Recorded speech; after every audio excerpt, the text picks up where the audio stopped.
All right, we are gonna get started because we have lots of fun stuff for you this morning. We have basically a rock super group of green infrastructure and climate resiliency panelists this morning. And if you don't know what a rock super group is, it's basically like the Brat remix album with Charlie XCX. So like it's really exciting to have all these people working together and talking about green infrastructure. So it's also like, oh, are we doing professional audio today? No, we are not. But it's up there. It says you basically are coming to a prefix set session where you get to choose your own adventure. So we're going to just do quick intros of our organizations and kind of the scale of green infrastructure that we'll be talking about today. And then we're going to do two breakout sessions. So we're all going to run all four groups are going to run a breakout session, two in here and two in another room just down the hall. And then you get to choose another one. So you get to go through two rounds. So choose wisely about who you want to talk to. And then we're all going to come back together after that and kind of continue the conversation, open it up to more questions about all the different scales that we work at, and go from there. So that's the quick rundown of what we're doing this morning. And then I'm going to toss it over to Ted.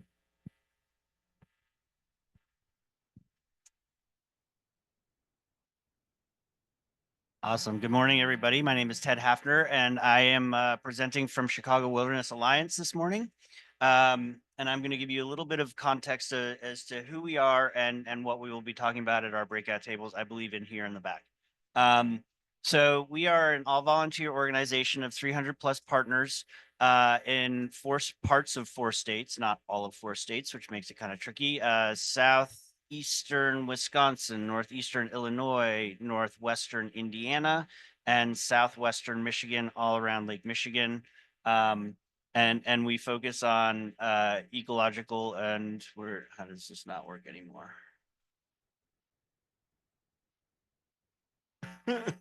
Yeah, I know. I advanced the slides. Here, I'll do it from up here. That's fine.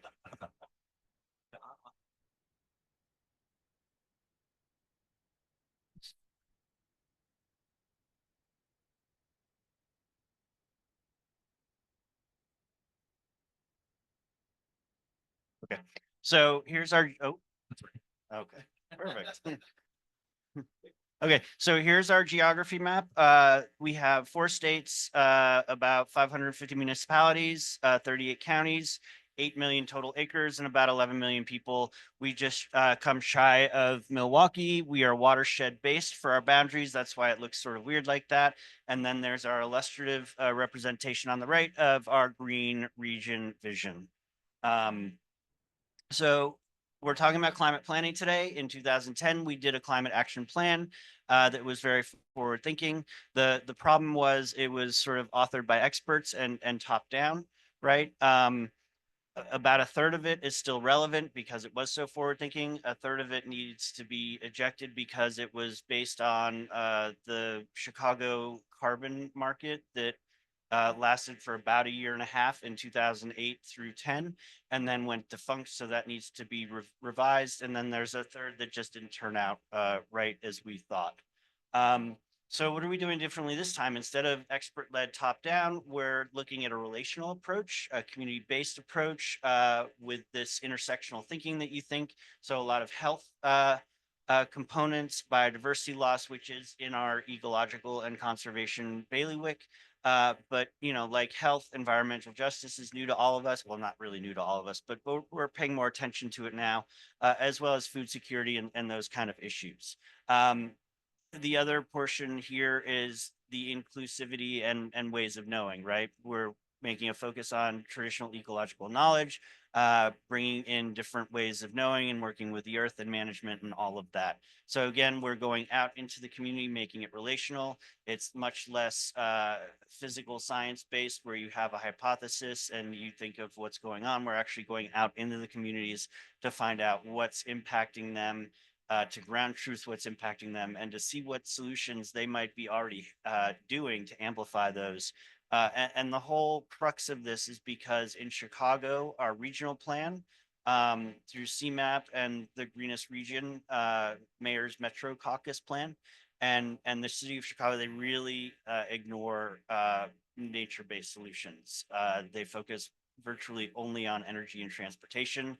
So the whole idea of this is to elevate the nature-based thinking from a community level back into some of these top-down plans that we have in our area. So what have we done? We have brought together a cohort of folks because, as you can imagine, wrangling and herding cats and interests from parts of 4 states, 38 counties, right? The different sectors from ag to water to management, food security, all of that.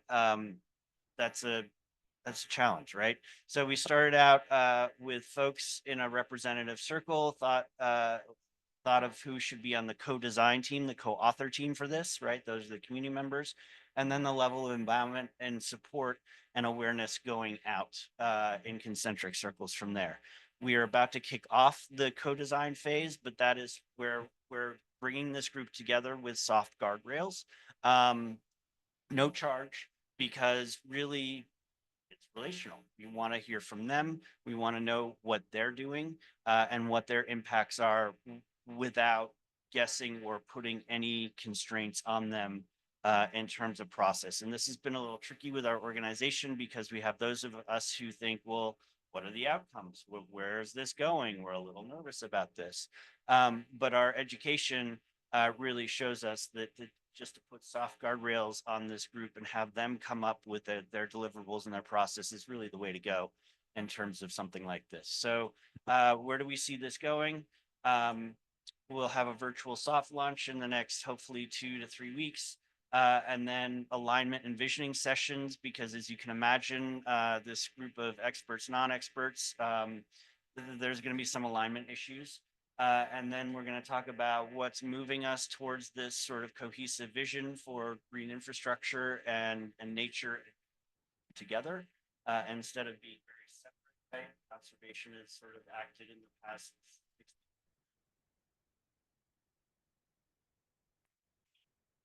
are doing together. And then we'll talk about innovations, and then what are some of the specific accomplishments and deliverables that we're looking for out of this suite of actions and recommendations. And that's what I have for you. We'll be talking about the differences between relational planning and top-down planning somewhere in the back, as well as challenges that we faced that we can share. And I'd love to hear from your experiences as to how to do this too, because we often say we're building the plane while we're flying it, and nothing is perfect, and we all need to learn better, more best management practices and relational practices, because it's a different way of doing work. So that's my presentation to you today, and I'm going to turn it over to Liz and Matt for theirs.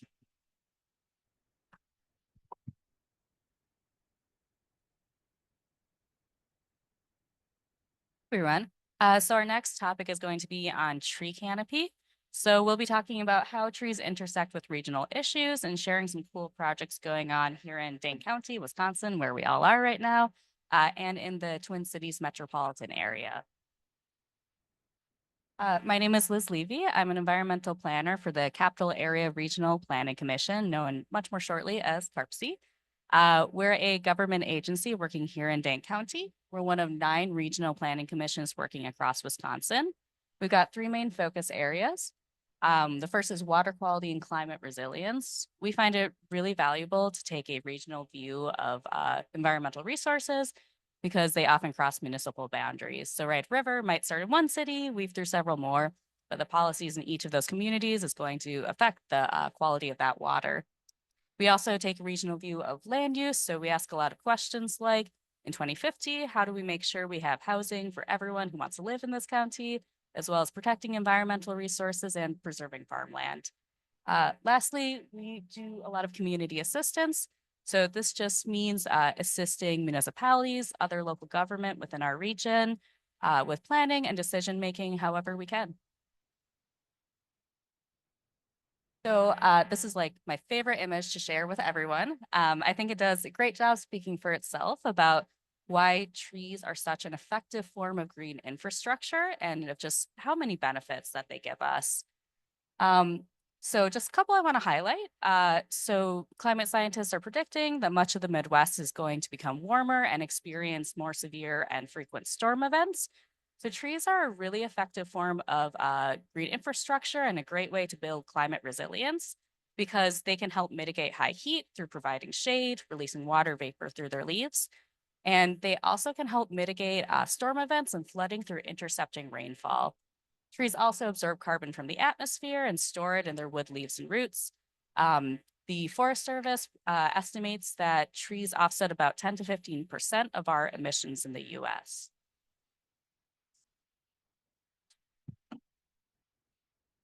Good morning, everybody. Can you hear me okay? Yep. Okay. My name is Eric Wojchik. I work for the Metropolitan Council, which is the Twin Cities regional government.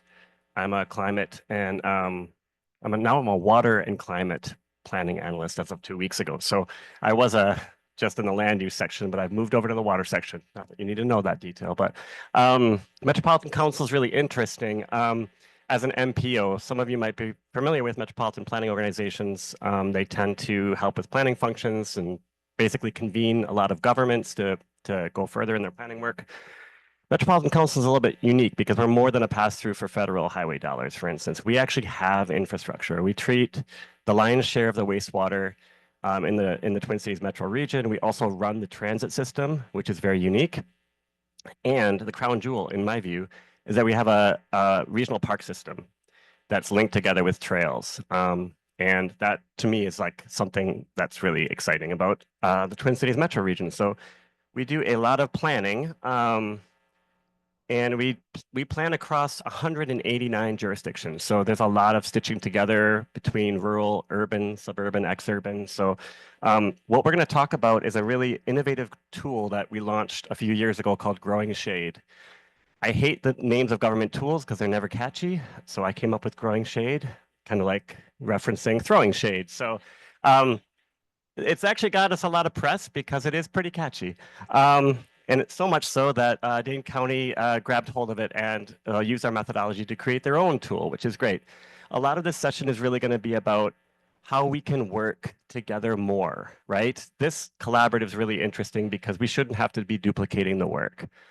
If we have a methodology that you all can use in your jurisdiction, please steal it. That's the whole point of this, right? You don't have to recreate the wheel. So we're going to talk a little bit about how data can turn into action at the ground level. And this just shows how Growing Shade is looking at historical land use patterns. And we see how these historical and often racist land use practices, they are still with us today, right? We baked this into our development. We baked this into our landscape. And it plays out. And you see it. And this is just an example. And we will have other examples when we're meeting up front here in this room to talk about this. Here we have median household income of all 2,000 census tracts in the Twin Cities metro region. And you can see a sharp incline in canopy cover with household income. And that kind of levels out at about 100,000 household income. And then if you look at that in relation to the census tracts with population identifying as people of color, you see a sharp decline in tree canopy cover.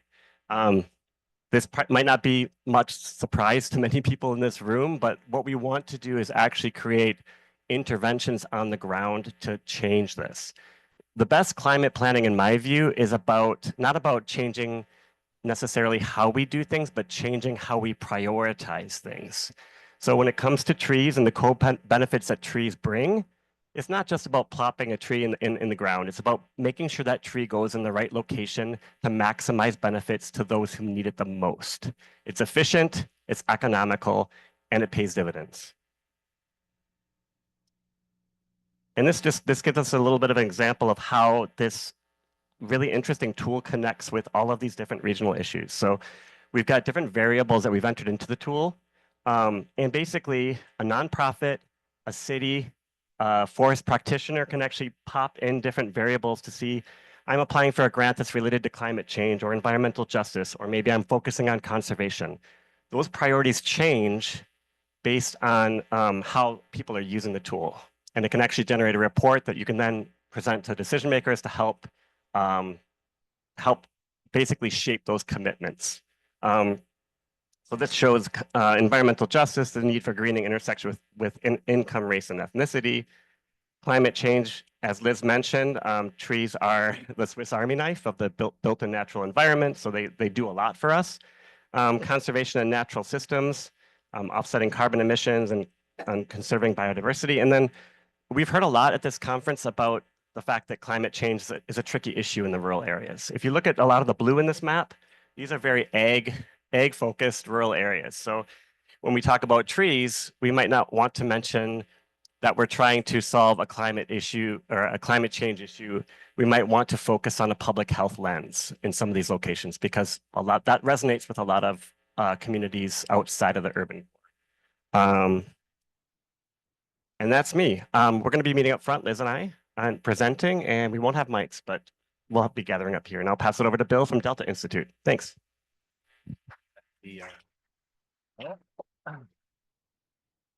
Hey everybody, I'm Bill. This is probably the last time I had natural hair color for a picture. Actually, I'm originally from Stevens Point, Wisconsin, which is 100 miles just straight north of here. And then did a southern tour for my grad and undergrad, going as far south as possible from Wisconsin. I tried to be a research scientist, didn't want to be in a lab. I was an environmental consultant and I didn't like helping people pollute. So now I've been working in the nonprofit sector for the last 20 years at Delta Institute. And at Delta, we're a systems change organization. We really look at how all things interact with each other and figure out how to get stuff done. So really rolling up our sleeves and working with communities on their problems. And really, our mission is to collaborate directly with communities across the Midwest to solve complex environmental challenges. We are a 501c3. We work all the way from Minnesota all the way over to Ohio and sometimes Pennsylvania. There's a part of Pennsylvania in the Great Lakes. We consider that the Midwest. But we have three kind of initiative areas. We work in resilient agriculture, centering soil health and how we can improve that across the Midwest. And then we have our nature-based climate solutions portfolio, which obviously we'll be talking about today. And then we also do sustainability and support services, working directly with communities, businesses, and other nonprofit groups on their sustainability issues like brownfield redevelopment, climate action planning, sustainability planning, waste and deconstruction, all the fun stuff that's interconnected and important to communities. So in Delta's history, we've worked on a lot of different water and nature-based climate solutions work at all of the kind of scales that we're talking about, from the multi-regional to the regional to the community to the micro level. We just finished installing a green infrastructure project in a neighborhood in the south side of Chicago that was on like part of a vacant lot, for instance. So we really have worked through all of the things. And what we'll be talking about in our session is basically we're gonna bitch about barriers. So we're gonna talk about all the things that get in the way and what we have all done together to really figure out how to get stuff done. And we've kind of looked at this from several angles at Delta over the years. So like, why can't we get green infrastructure integrated and scaled up appropriately? And we use this handy dandy chart of like the major phases of planning in general and how that goes through green infrastructure. We won't go too deep into this now, but you know, it's problematic and there's lots of people involved and lots of opinions and all of the things, but you know, we know it's important and we really still want to get it done. So instead of it being linear, because nothing is linear when it comes to implementing anything, we turned it into a circle. And you know, this also does not actually visualize how complicated it is to get stuff in the ground. But we noticed kind of three major barrier areas. One is maintenance and monitoring, and how do you actually do that and fund that and make sure that it's integrated before you even put your green infrastructure in the ground, before you even plan for it. There's also getting out, you have an idea, you want to deal with flooding, you want to deal with stormwater, climate change, but how do you bring the people together to get a plan together? That pre-development work, getting all of that sorted out for directionality. And then how do you actually get it to development? How do you get your engineers on board? How do you get the funding in place? Those are the three bigger buckets. And obviously there's so many more that we'll bitch about in the session in the other room. We also talk about like the cultural biases and the political will, and we've always done it this way, and no, we don't want that sort of thing.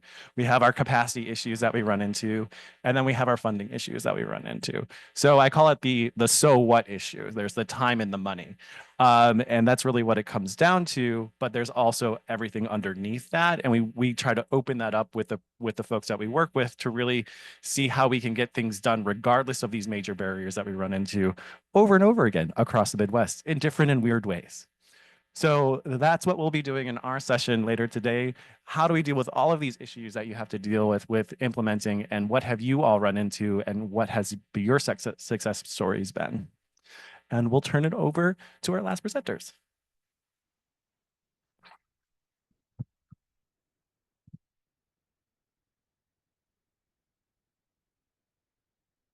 I'm good. Hi, everybody. Tyler can't join us, but I'm Matt Metzger from Bar Engineering. I'm a civil engineer, water resources engineer. We are a engineering consulting firm in Minneapolis. Happy to be in Madison. I am a UW Madison Graduate School product, so go Badgers. We're here to talk about the engineer's perspective. We're the engineers in the room.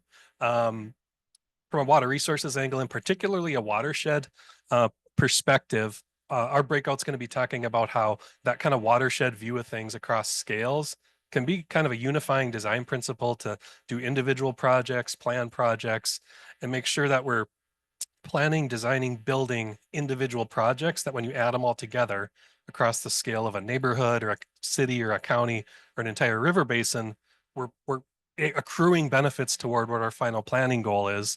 So we're going to be kind of talking about working across those scales and mostly sharing lessons learned from, the variety of clients we run into with sustainability and resilience issues across our company's 5 sectors, from public sector to private sector. It's a lot. And we're often asked to leverage like some unique subject matter expertise to really dive into the details of what is the climate resilience issue at hand, whether we're talking about long-term aquifer sustainability or watershed health, slope stability, water balance, renewable energy mix, different ways that clients at different scales are trying to accomplish their company missions, their community missions, and in particular, trying to serve where we can, as a bridge between the public and private sector entities, because nobody can accomplish all this on their own. When we're trying to make progress at scale, the businesses their best interest is to be aligned with the public entities and vice versa. So our resources, like to Eric's point about prioritization, they're all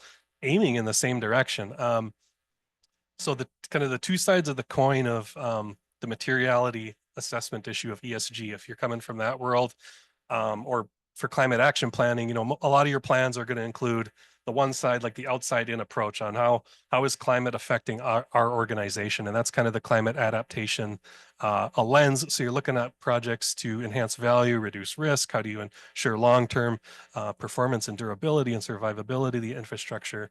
Whereas the inside out look at things, the greenhouse gas mitigation side of that coin is more of the energy mix, renewable energy conservation. What are you doing about your emissions, and what are your neighbors doing about emissions, and what are we all doing about emissions at scale to solve that side of the problem? So in my breakout, which is in the other room to the right and down the hall here, we're going to be mostly talking about the climate adaptation side of things. So not as much the greenhouse gas mitigation today, but more so on like the infrastructure resilience side of thing, and in particular, green infrastructure, landscapes, water resources. And what we're going to be talking about is how different kinds of clients, and I'd like, if you come to our session, asking you kind of where you're at in this planning process, from what are you noticing now? What could happen? How vulnerable are we?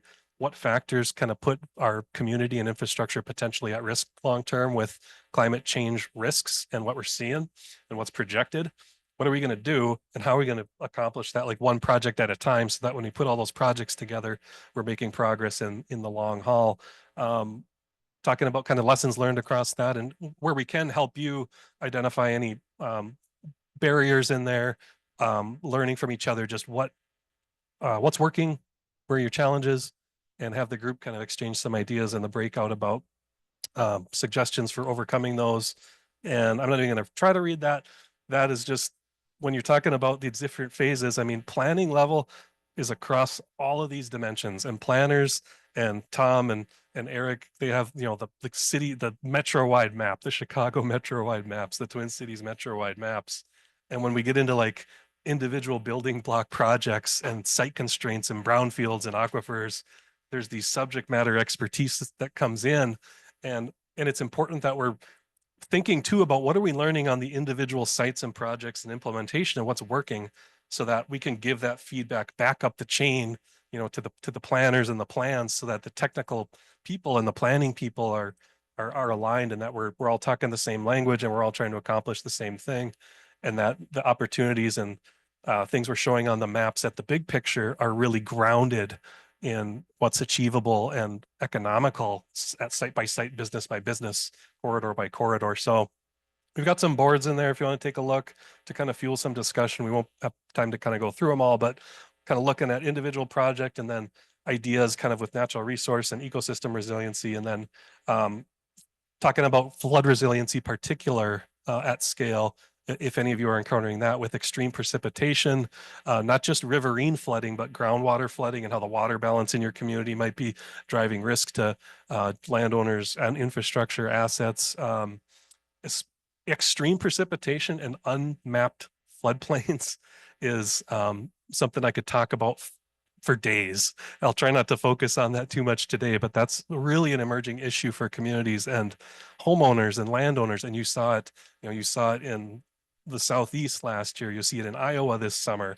And what's happening with property insurance and living in unmapped versus mapped floodplains, and what extreme precipitation is doing to that risk profile for historic, predictable riverine flooding versus the flooding from the sky, is something really, really important that we have to pay attention to as we're citing green infrastructure and trying to think about impervious surfaces and green spaces and grading and where we put all that water, and then how, not just the negative side of that, but then when we have all that water somewhere, how can we use it as a resource and do something with it, with park planning, district stormwater, you know, greenway corridors and natural systems to mitigate climate impacts.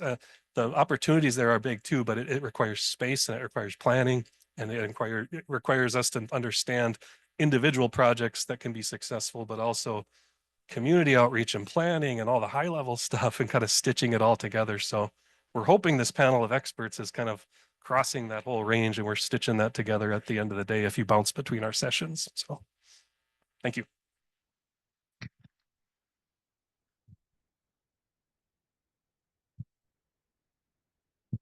And I'm really proud of our panelists because we were on time exactly. And when does that happen? This goes to all the planning that Liz helped coordinate between us. So now comes the part where it's obviously going to run very smoothly. So you get to choose between the four of us. We are going to meet for about 15 minutes. So we're going to kick off at 9:30, and then we are going to switch for like 2 minutes. You find your next group that you want to go to, and then that'll kick off at 9:50. If we keep to track to this, if it goes a little long, it goes a little long. If it takes people time to move, we understand it's a lot. Community meetings never work the way that you think that they will, and you just roll with it. So that is what we're going to do. So Chicago Wilderness will be up in the back, and up here with the presentation that they have, the regional planning, and then Bar will be in the room, in the other room, and so will Delta. So choose your own adventure. And again, you have two choices, so you don't have to, we get options. And we'll be, after that, we'll all be coming back together to this room to continue the conversation. So that's what we're going to be going to do. So we all come back here in after the breakouts at 10:10, if we stay on schedule. All right, let's go.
Okay.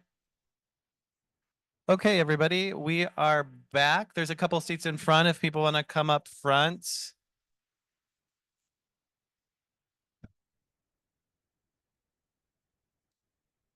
Yeah, I'll do that. Thanks. I don't know if that one's on yet.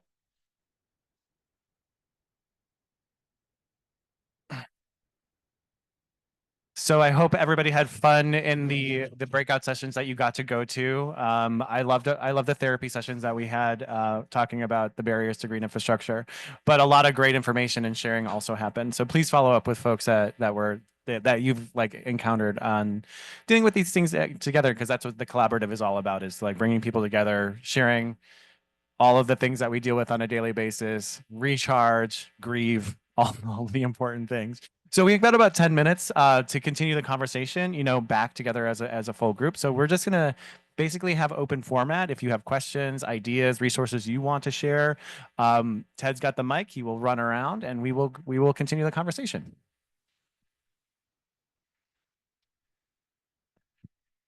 Thank you. I have to say I'm inspired by the trees. I was just talking to you up there in the center about trees. I have to say also my wedding pictures were in that mulberry tree. So I love that it's like on the registry.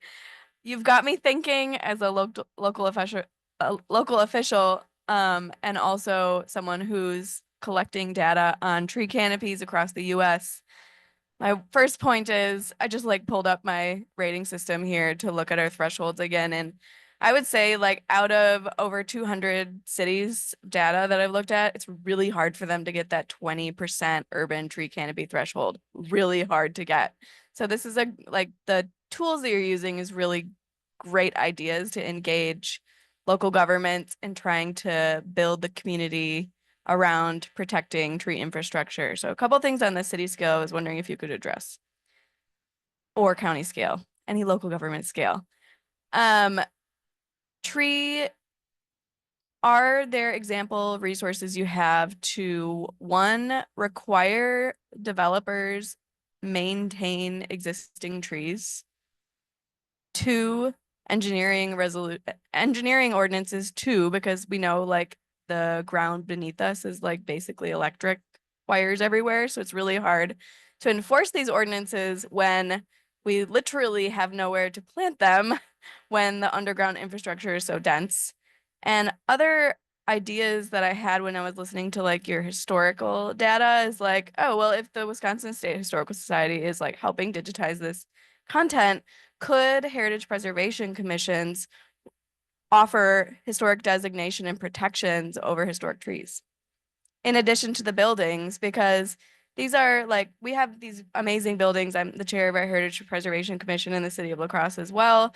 And it's called a Heritage Preservation Commission, not a Historic Preservation Commission. So HPCs are often heritage and culture preservations. We just don't talk about the culture one very much for all the obvious reasons we've been talking about in this room. So that was a lot. I'm fascinated. I want to bring this to my city and also like share it to all the local governments we're working on to scale up.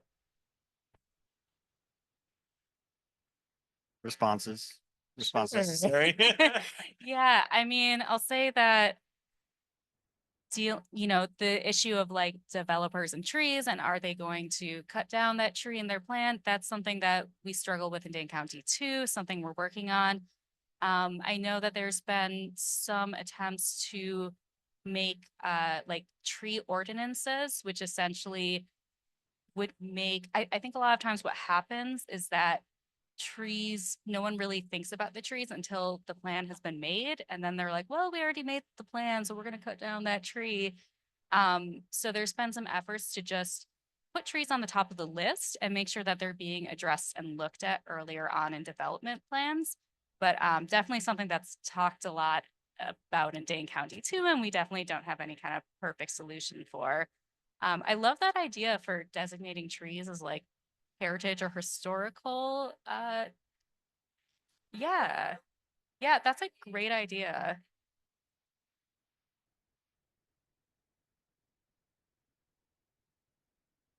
Yeah.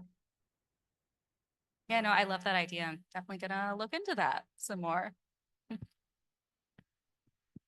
I would just say, like, from a natural capital perspective, I hate this thing of like putting a dollar amount on a tree because it's like, how do you quantify a 200-year-old oak tree? Like, how do you put a value on that? And I think that the stories that Liz is capturing in the interactive map, the crowdsourcing map is really that's really interesting because I think it elevates those trees to a level of importance that then people can share. But I've noticed that there's been a few cities in the Twin Cities region that have like moved away from this one-to-one. Like if you cut down a tree, you replace it with a tree. That's just doesn't work. I'm sorry. A sapling that may not, the survivability of a sapling that survivability rate's very low. Cutting down a 200-year-old oak, that's not equivalent. So I've seen some cities using diameter as a measure, or they've actually been saying that the value of biomass, the biological value of the tree, isn't a one-to-one. So I think that that's been interesting. We have park dedication fees. So if you're going to take down a huge tree, that developer should have to contribute to like a tree, some sort of tree fund or something, or yeah, I don't know. I don't work on the development side anymore, so I can't really speak to that. We are working right now in Lake County, Indiana, which is the county in Indiana that has lost the most tree canopy cover in the entire state of Indiana over the last 20 years. And what we've done is created the Northwest Indiana Tree Planting Consortium. So this is where we have municipalities and counties coming together to share resources, data, contracts, trainings, workshops, but we've also engaged the private forestry community and developers. So we're trying to make sure that when we're looking at public tree plantings, we're also having the conversation about private tree plantings and all those things that need to happen to make sure that they're maintained as well. Ordinance wise, we're hoping for ordinance harmonization across these municipalities because they all compete with each other, which is always fun. But there's a lot of things happening to kind of get larger scale groups together to get kind of the momentum to not have the burden always be on the public sector for things that are happening on private land. One additional fun fact here, and then I'll pass the mic next. We talked about the stormwater value of trees earlier. A mature tree, and this is one of my favorite fun facts, can keep something like 2,600 gallons per year from even hitting the pavement, right? So if we know things like that, those little fun facts really stick in people's minds a little bit and be, sort of enliven the story rather than just like they have stormwater benefits, right? Sorry. I saw other hands. And I also hate putting a dollar value on trees, but it was real. The Morton Arboretum in Chicago did put price tags on trees with the value. It was very visual, and it was very good for public engagement and conversation. But also, I hate putting that number on it. Hi, everyone. My name is Scott Hirschberger. I work with UW-Madison Extension Forestry. And so I have another tree-related question. I'm very interested in general in people's connection to the land and how we can deepen that. And for me personally, learning how to identify trees has been a big part of that in the past few years. I grew up not knowing the species of the trees in my front yard, even though I pass them every single day, right? Now I know I have a honey locust and red oaks behind me. I know I have basswoods across the parking lot. I pass river birches and swamp white oaks on my bike ride to work. I know all these things, and it really just knowing the identification of the tree for me instantly makes me care about it more. So I'm curious how you all have thought about helping people understand more than just trees. We have all these different species that all have their unique values and contribute to the whole of, whether it's rural or urban, the value of our forest canopies, and how you've thought about that or encountered that in your work and ideas to like help continue other people building that relationship.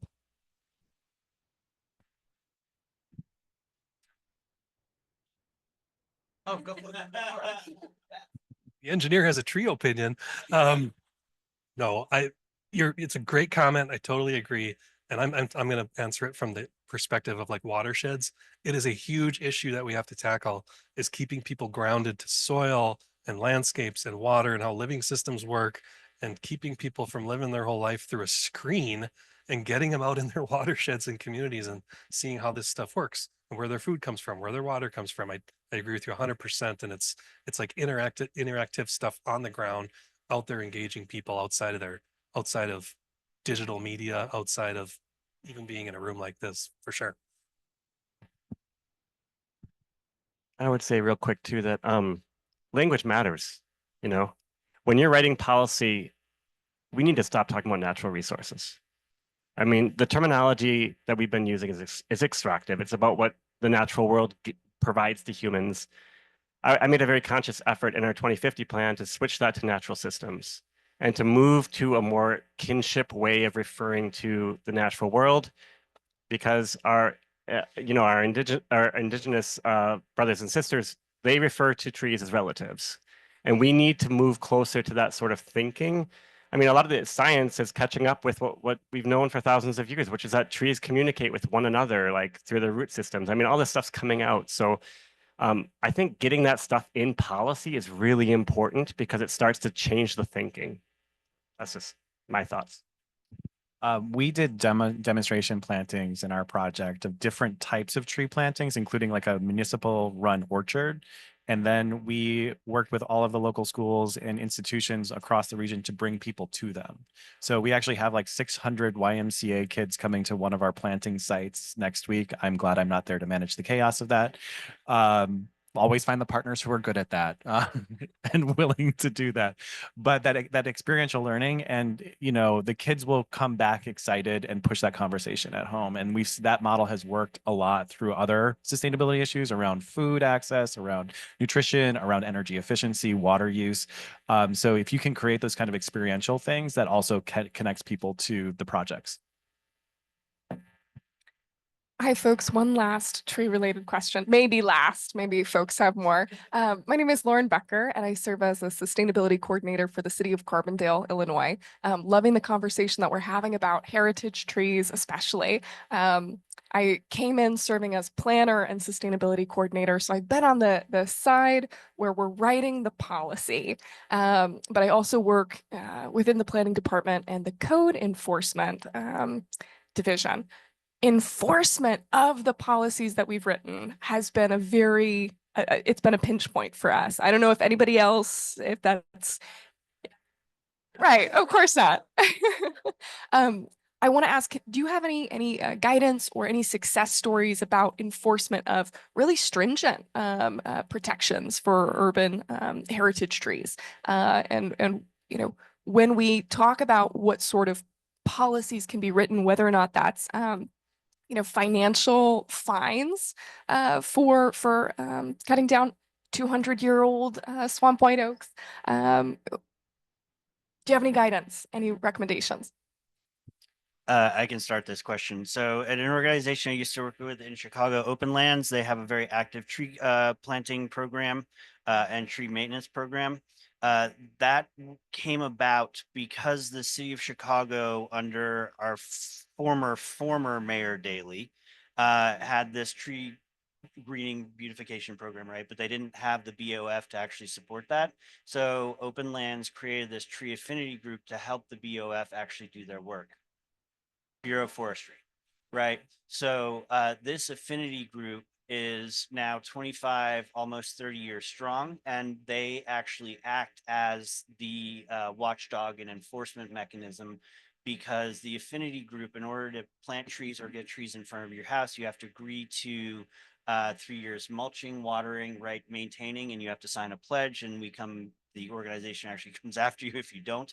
But it becomes a citizen version of the Bureau of Forestry, and then a watchdog to let the city know to help them enforce. Not that they do anything about it, but that's the idea. So affinity groups can really, and public-private partnerships can really help with this. And if you want, I can put you in touch with Open Lands and give you some more background after the fact. Any other answers here? Any other questions? Go ahead here. I'm going to be very short and sweet. And to your point, I think it's really important, if people can't name it, they can't care about it. And it's especially true for our younger children.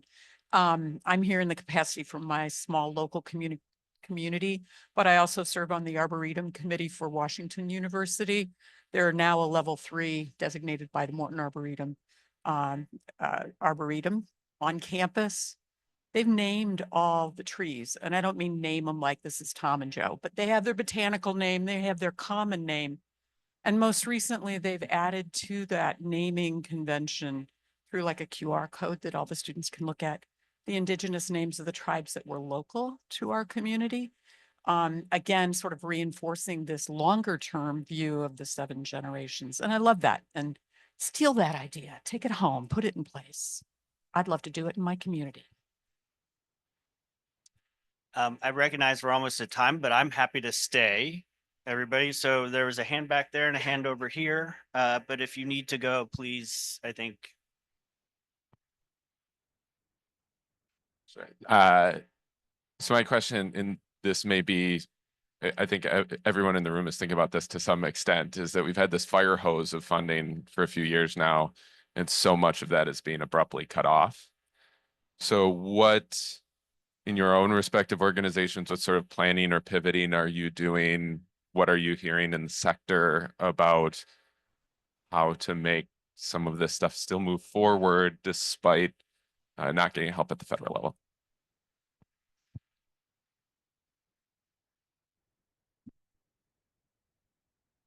We don't know yet, but we're starting to think about it, like, to be perfectly honest. So, there are a lot of state programs around forestry that might be able to be utilized that we didn't think about as much before. We're working with local communities to think about their budgets differently. We're looking at alternative financing mechanisms that might be in play, but we don't know the true impact of not only the federal administration issues, but of the economic consequences of the federal administration choices. So I'm calling it like a slow moving catastrophe that we're going to have to deal with for decades, and a fast moving catastrophe that's like ripping the carpet out of us as we're trying to do stuff. And it's really hard to navigate through this ambiguity right now, but we're continuing to work with our partners on the ground as we can. I feel like if we retract too much, we lose all the trust that we've built with everybody that we work with. So we're going to continue to be present. We might not have as much money for implementation, but we're going to continue planning and prioritize what's important to these communities and find the ways to make it happen Scrappy-Doo style. Like, we'll just figure it out. I've got something to add real quick. We've often heard the phrase, what gets measured gets managed, right? What gets measured also gets money. So like with Growing Shade, Metropolitan Council, we are not in the tree planting business, right? But we released the tool and it got a lot of media. We were in National Geographic. We got a lot of national media coverage. And the state legislature gave us $2.5 million. And now we're sending out grants to local governments to actually do this work. So like, I think there's efficiencies in some of the tools that can save governments money. And then when the state sees that, they can say, hey, actually, this looks like a good ROI. Let's put money into this. So like, get those tools out there, like provide resources to local governments, and you might, depending on your state, you might get some state funding, Yeah, I think there's kind of been a common thread throughout a lot of talks I've seen at this conference too about, how we tell the stories, right, of what we're doing. Like, maybe we're not going to call it climate resilience in certain areas. We'll talk about public health. And I think that, there's some of that here, right, where we're going to keep doing the same work. There might not be as much money, but we might talk about it differently with certain people, but like, we're all going to keep doing the work that we know should be done.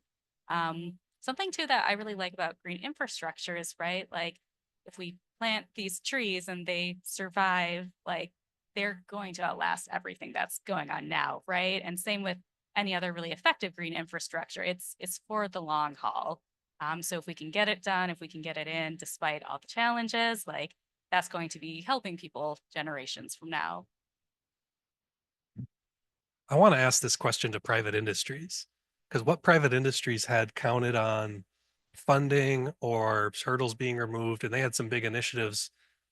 Maybe they might be in a natural resource business or a natural systems business.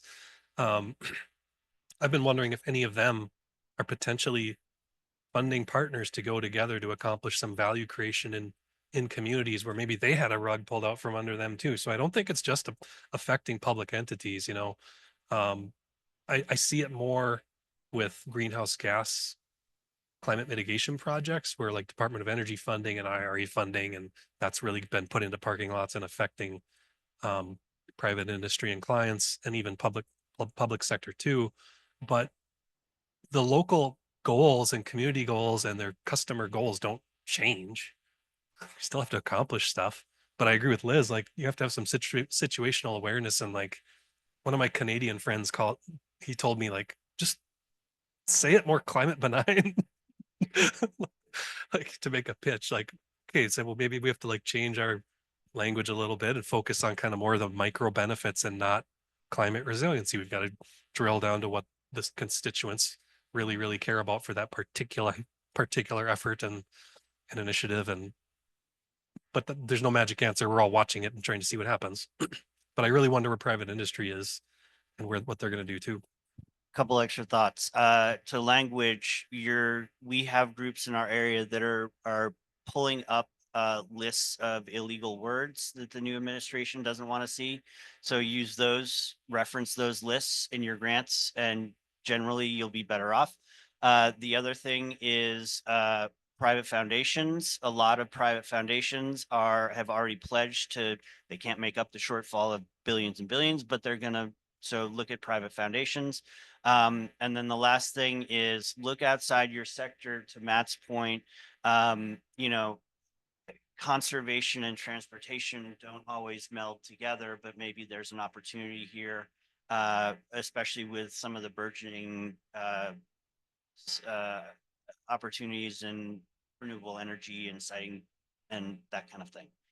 So make friends outside of your sector for some of this relationality that we talked about at my table, but don't have blinders on.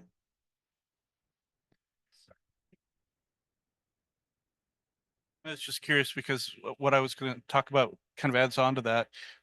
Integrating climate stuff into ongoing programs. In the early 2000s, we had a process with the Kansas City chapter of the APWA to update their stormwater standards. And along with that, we got a stormwater BMP manual as an addendum, and we created an erosion control, design standards. And we're just now finishing up a several year process of updating it again. And the BMP manual is now integrated with the standards, and they've tightened the discharge rates even further, so you don't have the erosion in the channels. Engineers are slow to bring along, but once you've got them, you generally you've got them. And so we're getting more support, and we're getting some of that language into that. Yeah, just keeps going.